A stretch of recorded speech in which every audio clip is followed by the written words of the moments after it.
As usual, before we get a new incredible list of Game Pass titles that will soon be heading to the service, the team behind Xbox has announced the 4 titles coming to Games with Gold for the month ahead.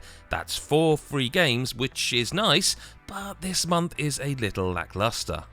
Microsoft are keen to stress that there's nearly $130 worth of games here, with 3,200 gamerscore points available as well, but we will forgive you for not being overly excited about Truck Racing Championship, unless, of course, you're a major fan of racing 5-ton semi-trucks. Though actually saying that out loud, maybe that does sound pretty cool after all. There's 45 vehicles and 13 circuits, so plenty to be doing with this one.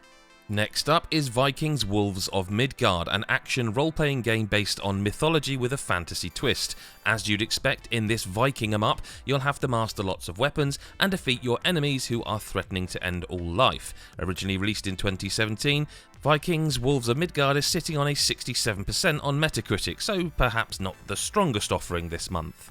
Hardcore Uprising is actually a really good game, though it appeals more to older audiences who grew up playing the likes of Contra or other run-and-gun titles. It was released back in 2011 for Xbox 360 and PlayStation 3, back when downloadable games were a much bigger deal perhaps than they were now. It's developed by Arc System Works, who make some of the most incredible fighters around right now, so on name recognition alone, this one's worth checking out. But some would argue the gem in the pack is Dark Void, which is actually an even older game dating back to January 2010. It's a bit of a Marmite kind of love it or hate it title actually, offering a vertical cover system that you can use with your hover pack and later your jetpack. It's a traditional shooter that mixes things up with flight and has upgrades purchasable via points before every level. So while it's not an incredible month for Games with Gold, 4 free games is better than no free games, and we're sure yet more Game Pass titles will be announced soon. So for more on Xbox and everything else in the world of gaming, head to nme.com.